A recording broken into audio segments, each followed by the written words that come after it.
Hi, I'm Jane Akins, the City of Northport's Community Engagement Coordinator. Welcome to our podcast, Voices of Northport. In this series, we aim to preserve the living histories that shaped our city's identity by creating an audio archive through the voices of those who lived it. Our guest this week is Paul Kaskey, former Northport Fire Chief and City Manager. Hi, Paul. Thanks for being here today. Thank you for having me. So, when did you move to Northport? We moved here about 1980, 81. My wife and I moved here. We were living in Venice, and we were renting a half of a duplex. And we moved to Northport because we knew we could rent a house, and we knew it had room, and it was just great for us raising a young family. We had one daughter at the time, so that's why we moved here, for economic reasons. So are you originally from Florida? I was born in Ohio, but my parents moved down. I was very small, started school in Florida. Originally, mostly I'm from West Palm Beach, Florida, yes. Oh, nice. What was it like when you first arrived here? I'm sure very different than now. Oh, yes. Oh, yeah. It was a small town, and it had a small town feel with it. A lot of churches. Winn-Dixie was our store. You know, everybody went to Winn-Dixie if you wanted to see somebody. Basically, it was a good, wholesome community, you know, to start your family in and bring things up. It was a drive to go to work every day. I was a paramedic firefighter up in Sarasota at the Fruitville Fire District up there at the time, so I was doing a commute back and forth. So 1980, was there a school in Northport at that time for your daughter? No, there was not.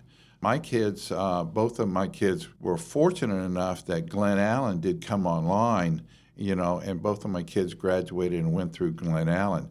Now, middle school was in Venice and high school was in Venice. So both of our kids graduated Venice High School. What made you become a firefighter for the city of Northport?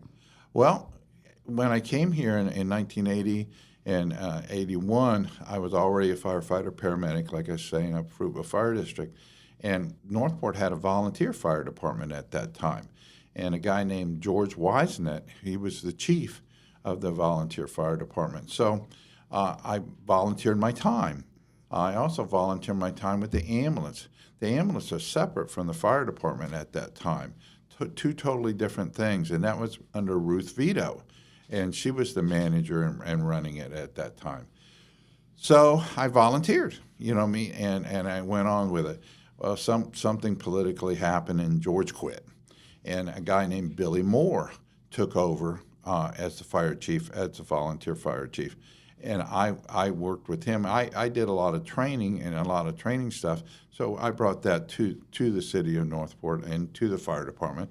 And we started working together, Billy and I, and that's where it all started. So I was a volunteer here before they got paid positions. So you were working as a firefighter in Fruitville and then coming to Northport and volunteering here as well? Yeah, well, because I lived here, you know, and so I wanted to be here, and I lived here, and so that's what I wanted to do. So, yeah, it worked out well. And I volunteered for the ambulance, too, being a paramedic.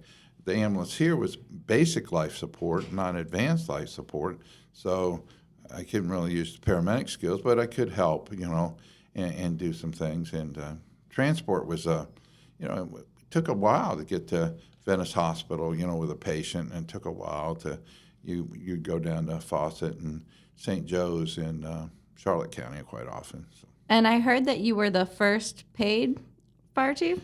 Yeah. That's kind of a long story. The city at that time was under a strong mayor form of government, okay, and Marge Gentle was the mayor. And a guy named Guy Hall was the commissioner. Each commissioner took a section of the city, and they were the head of that section and represented us.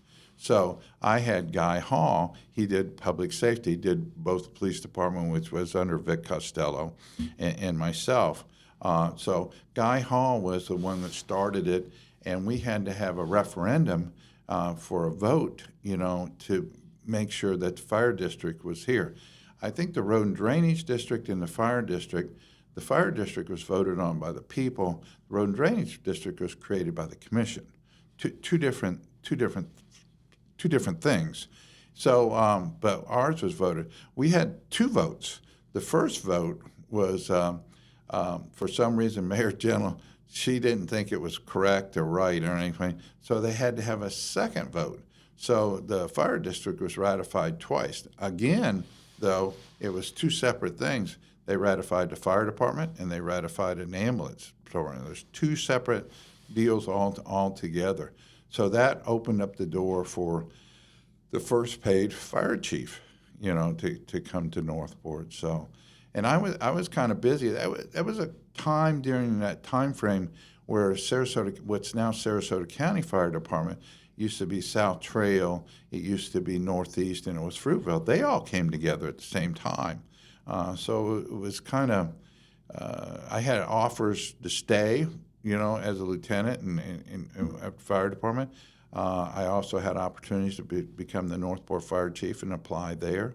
And I decided to apply at Northport and be the first chief and get started and see what we could do. So that's amazing. Yes. And having all those connections, did your fire departments ever work together?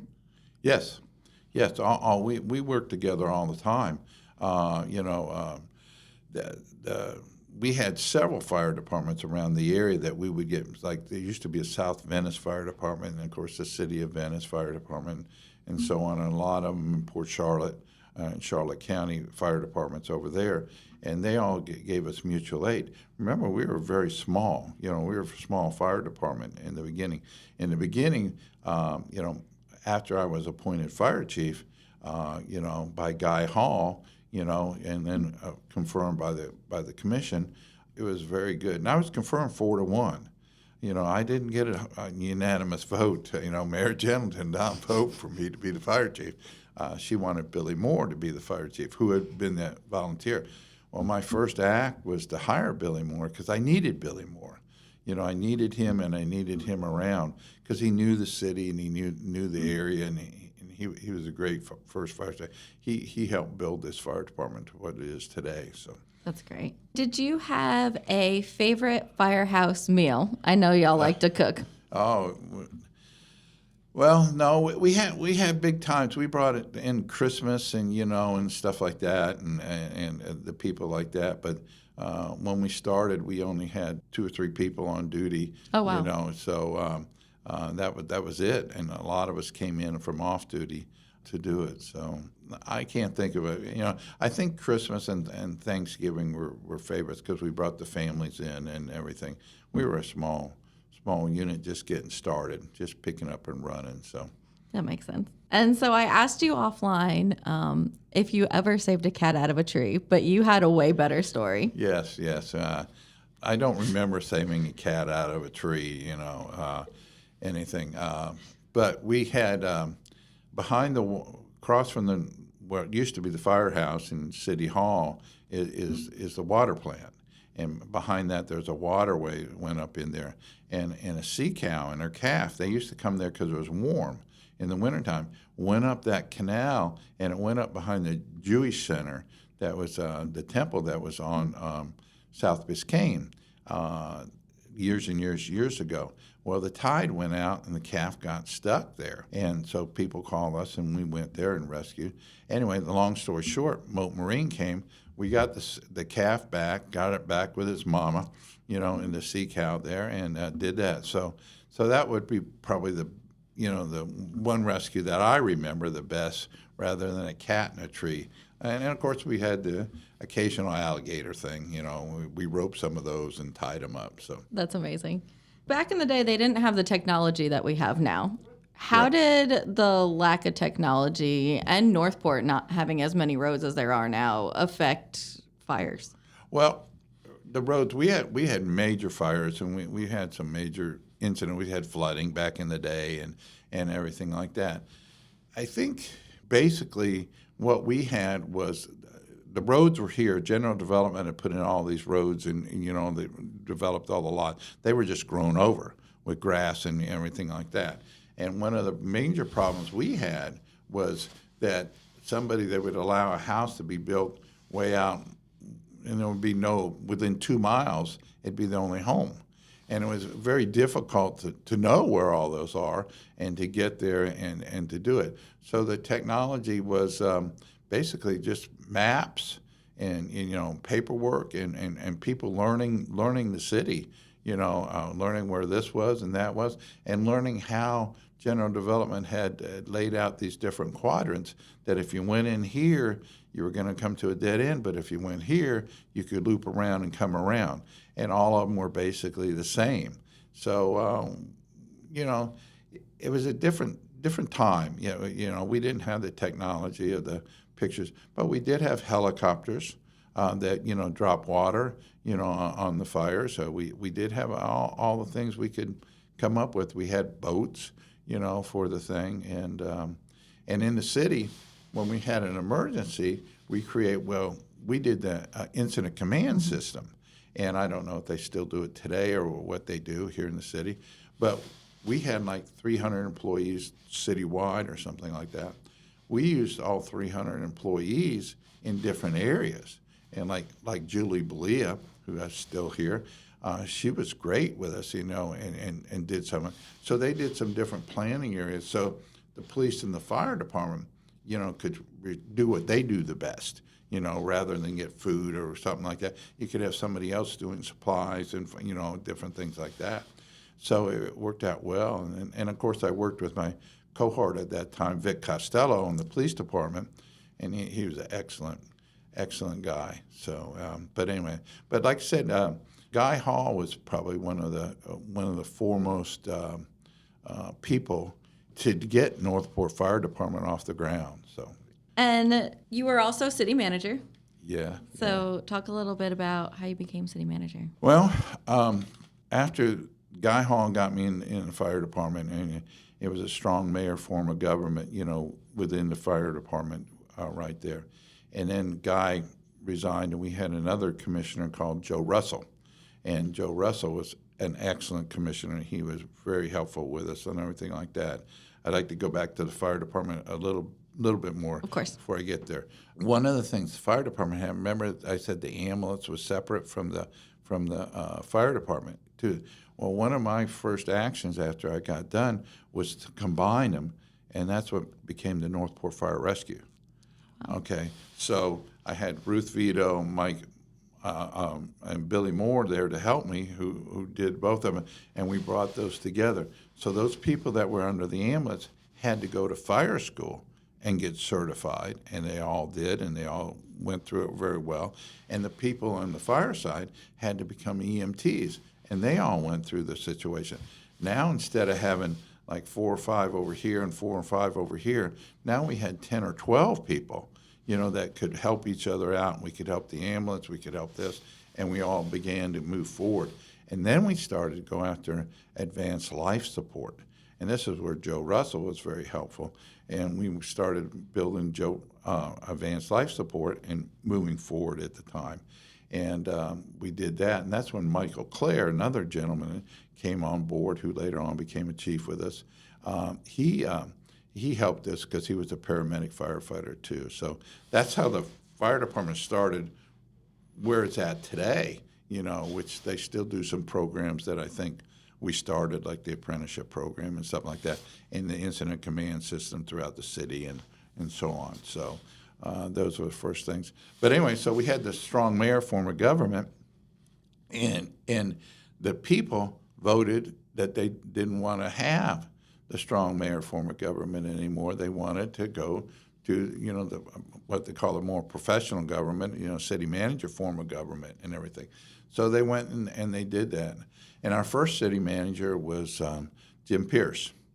And Jim Pierce was a great guy. He's the one that set the focus and the whole tone for all of us that followed him, because he took all the hits. Because it's very difficult for those elected officials to let go of what they had before, you know what I mean? And so Jim Pierce was up there, and he went on, and of course he had some problems, and he got through it, and they let him go and everything. And then a guy named Paul Lentz took over, and that was out of the road and drainage department with Juan Forenza, and he was an engineer, and he had been a manager, I think, up north or somewhere like that. Paul was a great guy. But he was there for a year, maybe a year and a half or whatever he was, in the interim slot, And I was still in the fire department, still was fire chief. and still moving forward like that. And at the time, we had a city attorney named David Levin, and David Levin was a good person. I mean, he kept us going and kept us going through all this trouble and time. So we really appreciate that. So what happened after Paul Lenz came, they hired Bob Norris. And Bob Norris had a contract, I forget, 4 years, 5 years, whatever you had like that. And Bob went right on through the situation. Well, the commission didn't get along with Bob at the end for whatever reason. It just happens, you know what I mean? And so what happened was when the commission wasn't getting along with Bob at the end, and they decided they weren't going to re-up his contract or do anything with him, somebody said, well, who's going to step forward? Paul Lentz was no longer with us. I think he had retired by then. And I said, I would. You know, and so I basically volunteered to be the interim city manager. I really wanted to. We had a lot of things going. You know, we had a lot of positive things going, you know, our way, and I wanted to get that thing. So I was fortunate enough to be hired as the interim city manager at that time, and I became the interim city manager. So, and then that led. After I was doing it, in the beginning, people said, well, you're going to go back to the fire department, and I fully intended to. But after I got going and we got some projects going and things done, I said, I really like this. I really would like to stay, you know, and I changed my mind, and I threw my hat in the ring, and I was very fortunate to get the job. I appreciate that very much from the city. So. Is there any significant events that stand out during your time as city manager? Oh yeah. I think we had one of the things as the city manager. It seemed like before we were just didn't know where we were going. We were a boat without a rudder. After we became city manager, because in the fire department we were pretty straightforward. We knew what we wanted to do and how we wanted to get there and where we wanted to go. And as a city manager, we had a goal setting and we set it apart, and it began. And lots of things happened during the tenure as that happened. One of the things that happened was this, where we're sitting at. This property, we acquired this property, and people said, well, why here? Well, this was the center at the time of the city of Northport. You know, I mean, this property right here, for the land it was, because we hadn't annexed in any other property. So we were here, and we stayed right here, and it was good. This is one of the things. Sumter Boulevard, the gateway. We wanted a gateway, you know, to come in here. People just didn't know where Northport was or hadn't heard about it or what it was. A lot of people thought it was in Port Charlotte in Charlotte County and not all in Sarasota County and so on. We even we had things up at the airport that said, you know, here I hear about the economic development doing stuff in the airport, and I say, well, we already did that. You know what I mean? So back in the I can't even remember when it was. Anyway, so and then what else we do? Just ball fields, you know, getting ball fields going. Back in the day, like you asked me earlier about my time here in the 80s, there was guys like Jack Crump, Cord Miller, that group. And on Pan American, they built a ball field, and that was our first Little League field. It was the people that did this, you know, and then the government came along later on and did it. So I wrote down some things trying to remember some of the stuff like that. Oh, the one says sales tax initiative. With the percentage of that they got, that was started during our time. And it got voted down the first time, and we had to come back to the second time.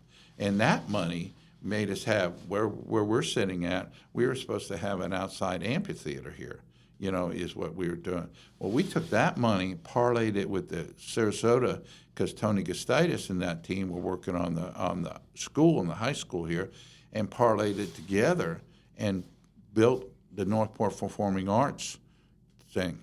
Vic Costello, on the other hand, he used to play in the orchestra in Northport, and he told me they needed places to practice and so on. And that's how we built the room on the side for the orchestra, the choral group, all of those, the band could practice and play, and our performing arts do it.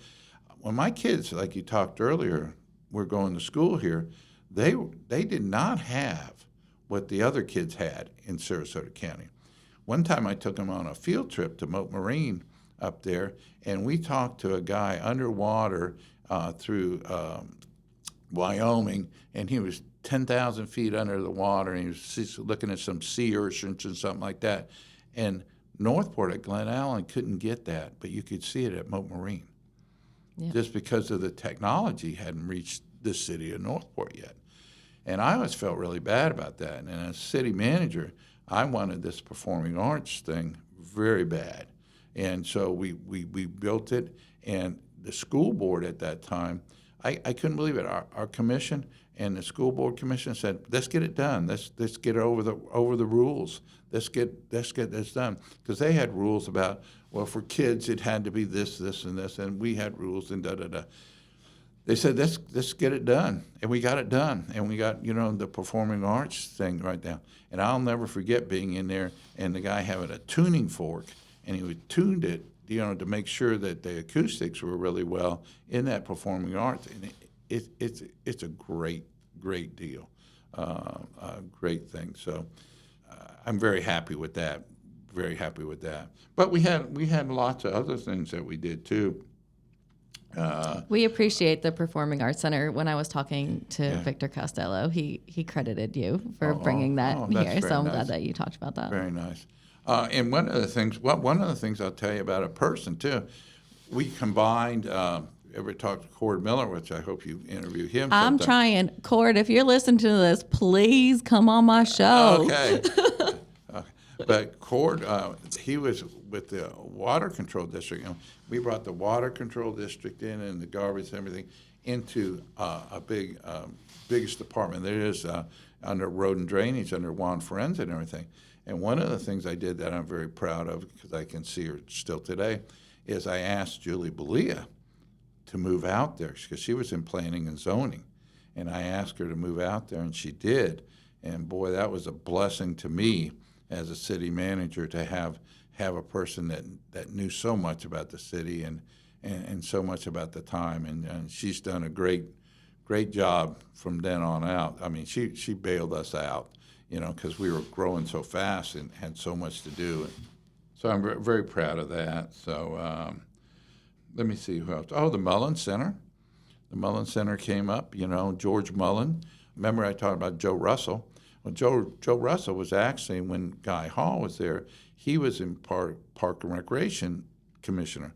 And he started that, and then George Mullins picked it up, and he ran it and got it across the finish line. So the Mullen Center, and George was a great guy, so, as a commissioner. But like I said, the commission, when I first started as the interim, they were so focused, and they wanted to get things done. They wanted to get up and run. They wanted to do it, and that's what we did. So, and you always have your politics along the way, and these goofy stuff, stuff like that. But they were all real good. So.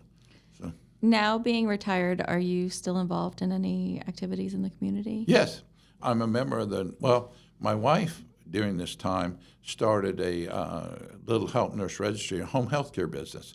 And she used to be with Bon Secours when Bon Secours, used to be the Food Line store up there behind Wendy's. Mm-hmm. Well, it used to be Food Line, and then Bon Secours they had a home health there.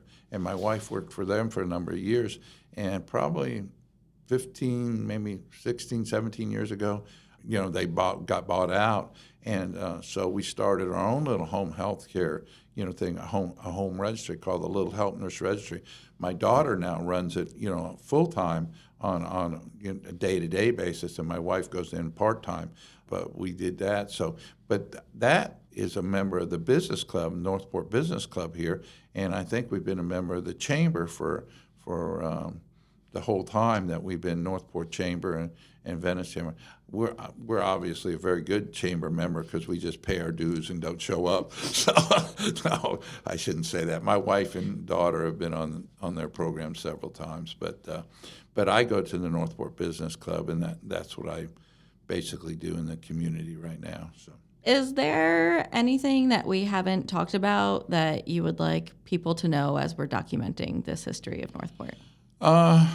Basically, the city's always been great, and we've been here like the flooding incidences. Silver Slipper in that area is always along the Macahachie Creek. I know we bought tons of property when I was city manager along the Macahachie Creek, and did that. It's always been an issue. I think they've really have done better than we ever did back in the day. I think they're really trying to get a hold of it and really trying to manage it, and I think they're doing a good job. It's such a big city. Now, I remember back in the day when, like I said, people didn't even know Northport existed in Sarasota County. And we actually took out a booth one time at the fair, at the Sarasota County Fair and City of Northport, to just let people know. And we had people come by that booth, because I know I was in the booth some, and they came in there and said, well, where's Northport? We don't even know. And they lived in Sarasota. They did not even know that we existed right there. And we'd tell them we were the largest landmass, and we were this and that and this and that and that.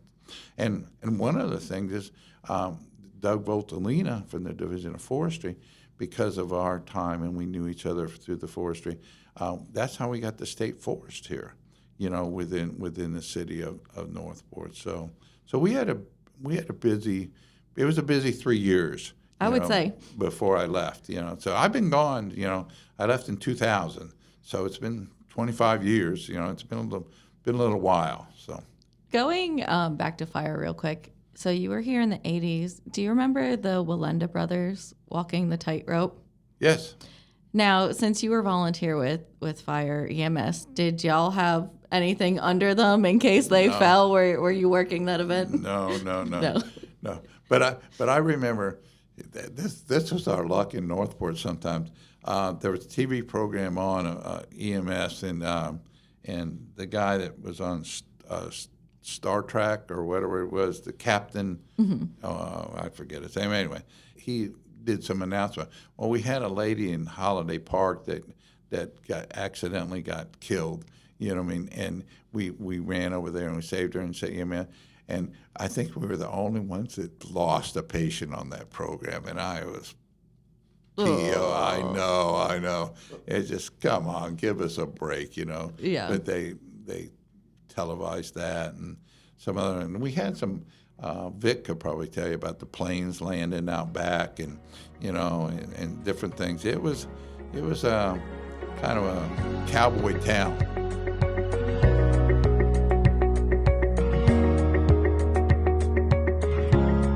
I want to thank Paul for joining me today and sharing his experiences. Thank you for your service and for keeping our city safe. To our listeners, we hope you enjoyed this episode of Voices of Northport. I'm excited to continue learning from our local Northport experts. Until next time.